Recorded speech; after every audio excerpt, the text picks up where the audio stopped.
Now, I'm not saying every single fandom is inherently evil, but there are definitely some dark parts to each fandom, and to kind of put that into perspective, let's take a look at a very special member of the My Little Pony community.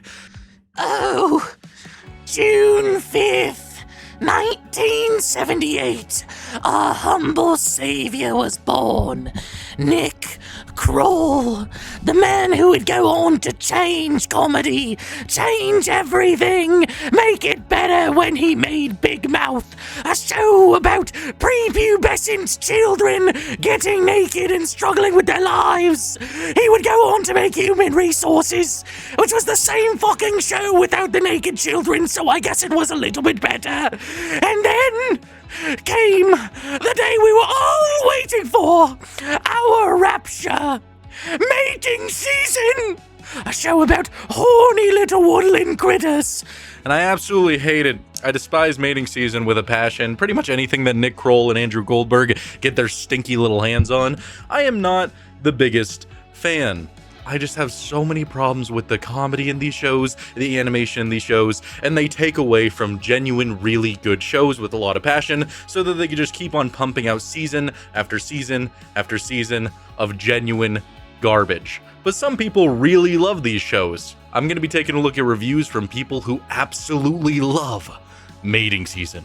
Like, subscribe, you know the drill. Let's get into the reviews. Kroll and the team are back! Hearing Nick Kroll's voice submitting from an animated horny raccoon has brought joy to my world during these maddening times. Ray the raccoon is a sidekick. Josh the bear, voiced perfectly by Zach Woods. Heartbroken after oversleeping hibernation and losing his gal, there are other hilarious creatures that make up the wild Americana mating season for us for all the cliche and cheap crude-witted lines that have brought that long-lost silly grin back into my life. I don't understand this appeal and this desire to treat it like it's the genuine second coming of Christ.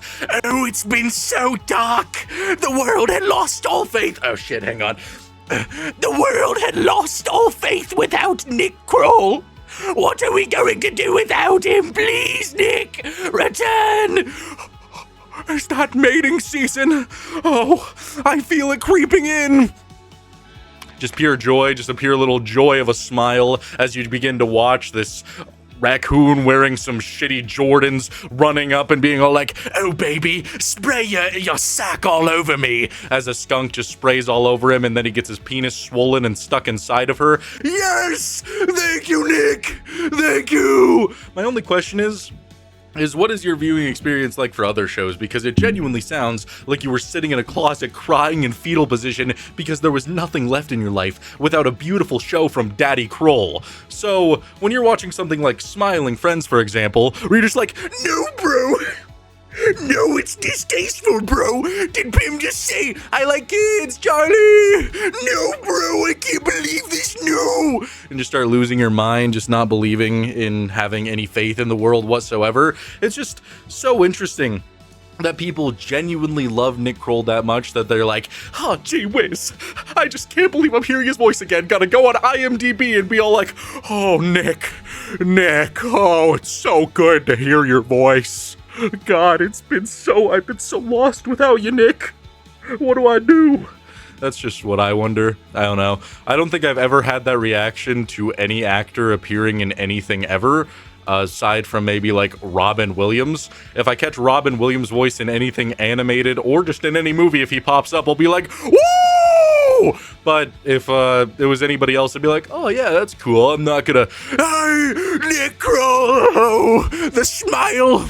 It's back. That's just not my reaction. Not as bad as I thought. At first, I was a little bit hesitant to watch this show because Big Mouth, ew, would never touch that. But I find this art to be very tasteful and very charming. The adult jokes are still there, but they're not the star of the show. I find the characters to be very likable, especially the bear. Definitely one of my favorite characters. Despite the first episode and the first minute of the show being an immediate sex joke, I think the show's got a very good balance of adult jokes and charming characters who are also very relatable, except the raccoon.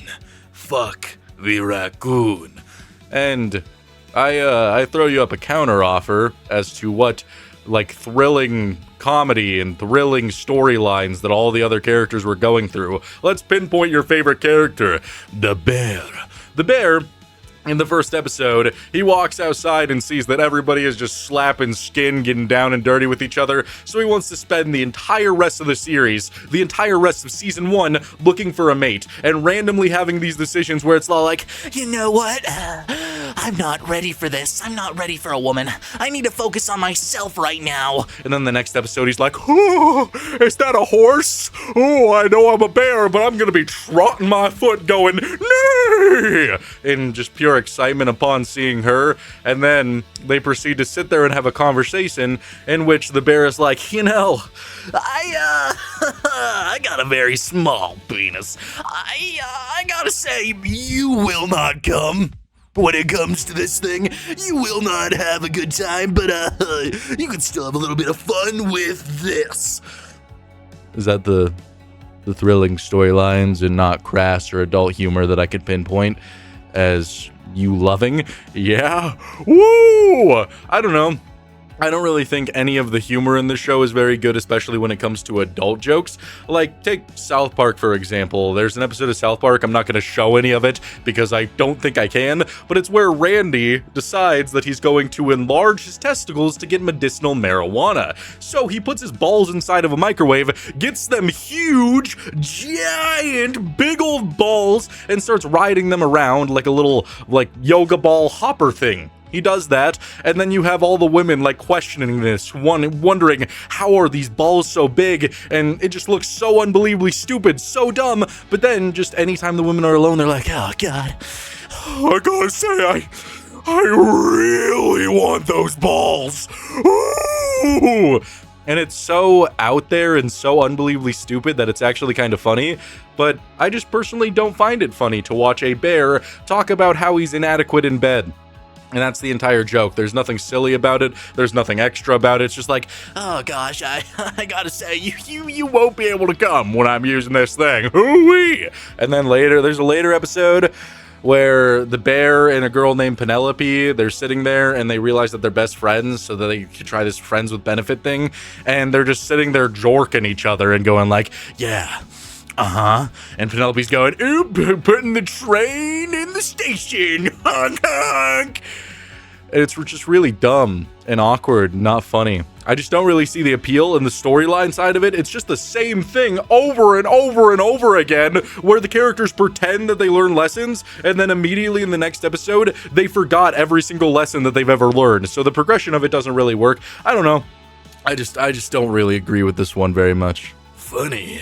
It's super funny and pretty clever how they portray the animals all hyped up for love. It actually makes you ponder how we understand love and make life choices, but in a totally quirky and hilarious way that's also a bit bizarre. You should definitely watch it if you're interested in horny sitcoms. That's a new one for me. Either way, I just don't see it. And one thing that I just have to highlight about your review here, it makes you ponder and question the ways that we view love. The first episode literally has this bear getting cucked by a bigger, more masculine bear, and so he tries to find his way back into her heart, and eventually he's all like, I gotta be a bear, and he bites off the other bear's penis. He just rips that thing off of that thing, and that thing is now on the floor screaming, begging to be back on the bear, but it's never going to be, and the dude literally dies. Were you sitting there watching that like, you know, this reminds me of when I was in high school and my little kitten, she fell for the alpha male quarterback and I had nothing else to do but attempt to remove his testicles. It makes me ponder about love and think about my past. Would I ever try to assert myself as the alpha male in this situation? I just don't know if I'm worthy of being an alpha, but I know I have to try. Like, is that the pondering you're going through? Or were you watching as Ray the Raccoon? Once again, I have to reiterate this part because it kind of lives rent-free in my mind as being one of the worst things I've ever seen. Getting his little scallywag stuck inside of a skunk, and it's swollen, and for the rest of the episode, they can't get out, and they're sitting there saying, I don't like pooping in her butt. because their butts are right next to each other, so it's just a swap and a swoosh as they pass through their butts with some good old-fashioned fecal matter, where you're sitting there like, oh yes, the raccoon and the skunk, oh, this reminds me of my kitten and what it was like when I tried the good old fecal torsion, where I tried to poop inside of her ass. I just wish it went better. It makes you ponder about the true meaning of love, and that these hoes ain't loyal. Is that what you were thinking? Is that what you were creaming on about as you were watching mating season? Everything about this is just, it makes me wonder and understand love in a deeper, more meaningful way. I feel more enlightened. I loved it. I can't wait for season 2. Coming from somebody who never watched Big Mouth or Human Resources, I found this show to be the funniest thing I've watched in years. The fact the main characters are all animals and not humans makes it so much funnier. Loved the voice acting. Everybody played their part to a T, with Ray being lovable but perpetually horny raccoon, Josh being emotionally available but sexually timid bear you can't help but feel sorry for, Fawn being the beautiful but romantically challenged doe who seems to attract one train wreck of a mate after another, and Penelope being the token LGBTQI character who, ironically enough, ends up being the only main character with not one, but 2 mates by the end. 10 out of 10, would recommend. Can't wait for season 2. And just hearing the words season 2 just kind of strikes a dagger into my heart about the potential of the world, because being the cartoon reviewer that I am, being the man who has to stand up like a gladiator in the Colosseum and be ready for war, I of course would have to cover season 2. And it just hurts that it's probably already in development. Hell, it's probably already done. They're gonna post it in a year and I'm just gonna be crying down on the ground, slamming my fist, saying, why? Why, Netflix? Just give me more BoJack Inside Job. Other shows that deserved a bigger chance. But no, season 2 is probably something that's going to happen. Now let's take a look at your review here. First off, I don't know, it's just like such an NPC thing to say when you're making a review about a show about animal characters, like, gee whiz, all the animals that not being humans makes it so much funnier. I don't know. I'm not like trying to like fully shit on you for that. I'm sure you're just, writing the best review you could possibly can, but I would never like, it's like if I watched Over the Hedge and I was like, this movie being about a raccoon stealing food instead of a human stealing food.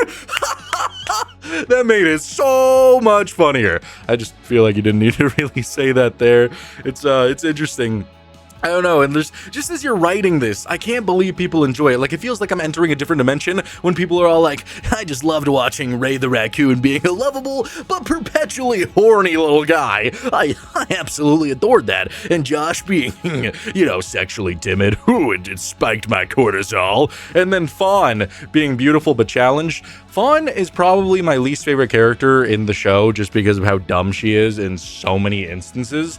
In the first episode, she is upset that her mother has died, but immediately goes for an older man after being upset that her father has went for an older woman, and she's just getting pounded in a field and realizes that the man is old, so she doesn't want to be with that guy. Cool. And then later on in the series, we learn about her deepest and worst relationship, which people who are a fan of the show would probably argue, but it's a metaphor for real relationships. It's so hard being stuck with a man who won't change. Yeah, but you gotta make it in such a literal sense where I'm watching a deer get pissed on by a wolf, just a big old rankin' stankin' just yellow stream going down on her leg, and then she's just like, I hate this guy, oh no! And they break up, and then literally 2 episodes later, she sees her, and he's like, oh baby, I'm tame now, you can bet I'm not gonna be peeing all over you anymore, and she's like, oh, like, I just don't care. I don't care at all. They do nothing to make any of the characters interesting. Penelope, for example, having probably one of the more deep plot lines within the show, she falls in love with this beagle literally in like 5 seconds, and they spend 2 weeks just like, messing with their animal clitorises, just getting down and dirty with that. And then the beagle decides to not be with Penelope, and this is where people are all like, oh, it tugged on my heartstrings, the emotion, the beauty. Oh god, it's so sad that these characters, they might not be together. What are we going to do? And you could just see right in that moment that the character's going to come back. I think I called it on my first viewing experience. I was like, wow, that was completely and utterly pointless. I can't wait for the season finale where the Beagle returns and is all like, I'm sorry I didn't come with you, Penelope. I need your foxosy. I was just waiting for that, and then when it happened, I was like, oh dear, can't wait in season 2 when Penelope spends an entire episode debating if she should be with her, ultimately kissing her, and not knowing who she wants to end up with. Oh, woo-wee. I just think all of the characters are like the most borderline not explored characters ever. They just play their trope, which is if that is what you were trying to do, that's fine, but I think all of the characters just suck, in my opinion. Surprisingly good, to be honest. This show can get a little boring at times. I never really liked Big Mouth. I thought that show's kind of garbage, but this is pretty good. I think it's not bad, to be honest. Storyline's pretty decent, animation's good, voice actors are really good, and overall, it's alright. And they developed the characters surprisingly well. I was really expecting this to be a hot pile of garbage because that's kind of how it looks from the outside, but I was pleasantly surprised. I have never seen a review in which you contradict yourself in almost every single sentence, just saying that this can get boring, I never liked Big Mouth, I thought that show's kind of garbage, but this is pretty good. I think it's not bad, to be honest. Okay, so is it pretty good or is it not bad? I'm getting lost in the sauce here. Man, the storylines are decent, the animation's good, the voice actors are really good, so overall, it's all right, you know, and they developed the characters surprisingly well. I don't know why so many people, that's what a lot of the fans of the show were so hung up on when I initially only watched 3 episodes. They were like, it gets so good later on. The story gets so good. The main crutch for the story is Josh the bear constantly finding mate after mate after mate, even though at the end of every single episode, he learns, I'm just a horny little woodland animal, but I need to focus on myself. And then the next episode is about how he's trying to get with a different woman. Every single time. Ray the raccoon is just, as many people have said, perpetually horny, and that is all he does for the majority of the time. There's an episode where he falls in love with a swan, and that's probably the only differing aspect of his character. Penelope just keeps bouncing from relationship to relationship, and then Fawn has an entire arc about not wanting to be with this piss wolf, and then at the end, it's about the piss wolf. There are 3 episodes that revolve heavily around the piss wolf. I don't get this analogy that the story gets better. Also, I mean, I'm proud that they don't like Big Mouth. I'm always going to be proud of that. Big Mouth, Human Resources, and Mating Season are the 3 shows that I genuinely will hate on. No matter what. If somebody came up to me and they're like, oh, I absolutely love Paradise PD, I love Brickleberry, I would be all like, that's cool, but why? And maybe I would say why I don't like the show, but I envy them. I wish I could like that crude, awful humor that is just garbage. But I genuinely think that Mating Season, Big Mouth, and Human Resources are just bottom of the barrel, scum of the earth, and shows that I don't want to exist because they've taken a lot away from other actually good shows to keep on making slop like this. So I will always hate when people like shows like this. But what was the turning point? What made you go on to IMDb and be all like, man, this show is a 10 out of 10. This is so much better than Big Mouth? Like, did he watch the episode of Big Mouth where it's Jay having sex with his pillow and he impregnates his pillow and he's like, oh, this is too much for me. This is stupid. This is garbage. This is wrong. And then he's watching Mating Season and he sees Ray the raccoon's swollen cock inside of a skunk and he's like, yes, quite. Let me sip on my tea. Oh, man, now this is a show for the intellectual type.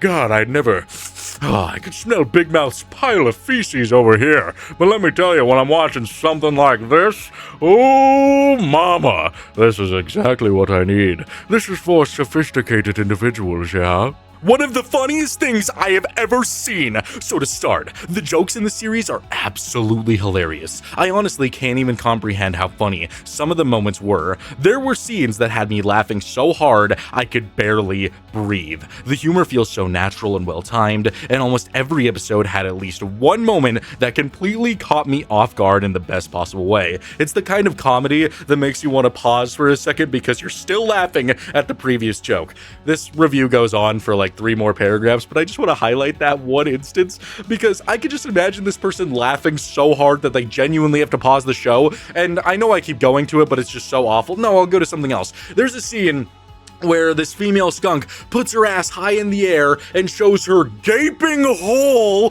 just pulls those cheeks apart and shows the gaping thing there, and the fox puts her nose in it. Like, did they just pause in that instance where the fox Penelope has her nose just going, and they're just like, oh, I can't go on. Look, do you see the fox inside of the anal gland? Do you see it? Ooh, just, oh, jolly good show. Jolly good show. Is that what they were thinking? Like, I can't imagine pausing the show at those instances. Or, God, it's just so weird. It's so odd. Or there's like an entire sequence where it's a bunch of frogs just pounding each other, and the frogs going like, I did it, I get to mate, I did it, I'm a frog, and I'm having frog intercourse. Did you pause it as the frogs were banging and just go, Mom, don't come in. You won't like it. I can't fathom that. Let's continue. What I also really liked in the series is that it doesn't rely on humor. The characters are entertaining, the interactions between them feel fun and memorable, and overall the vibe of the show is just super enjoyable. Every episode felt easy to watch and never boring, which made me want to keep going from one episode to the next without stopping. The animation/style and energy of the show also added a lot to the experience. Everything felt lively, chaotic in a good way, and full of personality. You could tell the creators had fun making it, and that feeling transfers to the audience while watching it. I don't get that part. Like, even like if the show was really good, I would still say the animation looks insanely bad. It is one of the prime examples of an adult animated comedy where they just make everything look like shit, and I don't know why. I don't know why the characters have to look like this. Every single character's design just bothers me in so many ways, especially Josh the bear. He, for some reason, looks like I'm gonna find him in an alley. His eyes are just gonna be peeking out. I'm gonna be like, oh, what's that? And he's gonna come up to me and he's gonna be like, hey, do you have any fentanyl? Do you? He just looks like a fent bear, and I don't like that because they're not intentionally trying to make him look like that, but I just find every character in the show to be extremely bad. And from the, first video that I made, so many furries were also angry about the show, so even the furries don't like these anthropomorphic animals. So who is it for? It looks like garbage for the average man. It looks like garbage for the anthropomorphic enjoyers. Who is this for? All right, let's continue. Overall, I genuinely had such a great time watching this series. It made me laugh more than most shows I've seen recently, and it left me wanting more by the end. I really, really hope there's going to be another season because this was such a cool, fun, and memorable series. I definitely recommend it to anyone who's looking for something funny, entertaining, and impossible not to enjoy. Impossible, you say? Impossible. I would really like if people, when writing these reviews, would highlight what they actually found so unbelievably entertaining, like a specific moment in the show, because I have so many instances in the show that I would genuinely walk up to this person and I'd be like, so you found this funny? So when Ray the raccoon was inside of this mole rat and was just sitting there like, it'll get hard any second, I promise. This never happens to me. Can you just get down and suck it? Can you get down and suck it?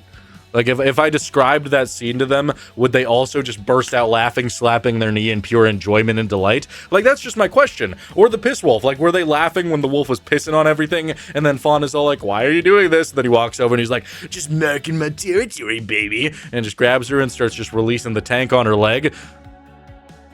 I just want to ask. I just want to know. I'm just trying to get a deeper understanding here. Like, I'm glad you loved it so unbelievably much that you could just be this impassioned and you have this much joy, but I just want to know, like, the specific scenes where you were just like, or was it when Ray the raccoon said, "Oh man, this is just what this is what it's like to get natural," and then he lifted his leg and just released a big old stinky mean fart?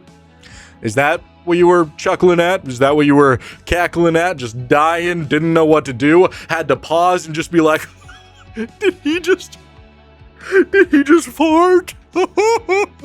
Like, I just want a little bit more insight. I need a season 2 ASAP. I love it so much. When I saw it being one of the new shows coming on Netflix, I set a reminder for it. I didn't expect anything, but it turned out so funny. It's very sexual-based humor, but can also have some depth to it. I found many of the jokes really amusing. I really like this show, and I usually don't get into many shows at all, but this one was definitely a good watch for me, and I will rewatch by the end of the season. It seems like we're going to get another season, and I hope so. Why do people keep putting this into the air? Why do you keep saying season 2 like it's definite, like we need it? I know it ended on a cliffhanger, but we don't need to say these things. We don't need to preach these things. It's like saying Bloody Mary, Bloody Mary, Bloody Mary, and then she appears behind you and says, "Ugh, what happened? You've gotten so fat." You know? Like, you don't want to go through something like that. You don't, especially in your 20s. You don't want Bloody Mary to say that you're big, and just like you don't want Bloody Mary to say that you're big, I don't want this to have a season 2. It's not something that we need in our lives, and we could just stop saying it. And as for you saying that you don't really watch a lot of shows, genuinely, what about mating season made you set a reminder for it coming out? It is just so unbelievably crazy, because I would genuinely, like, if there's mating season fans, I would genuinely like to know what you like about the animation, or just the look in the trailer, or the voice acting, because I just don't get it. I think it is slop. I think it is garbage. I think they didn't hit on almost every single note. And like, if it was just at a glance, I didn't know that it was by the Big Mouth creators, I would look at mating season and I would think that this looks like shit. Genuinely. And then I watched all of it, and I could safely say that it was still pretty much just some shit. So, it's a little bit odd that people stared at this trailer and were like, "Hoo, I love that. Oh, yes." With pure joy and delight. I just can't relate. I'm not even saying this to hate on people. I just don't get it. There you have it. Those are just a couple of reviews that I found for mating season, and just a few weeks ago, there were no reviews for mating season, at least on the positive side, and I was thinking, cowards! Hide in your glass castle where everything is safe. Nobody can hurt you. You must tell me why you would rate it a 10 out of 10. I must know. But they did eventually tell me, and it didn't sway me one way or another. I still think this show is garbage.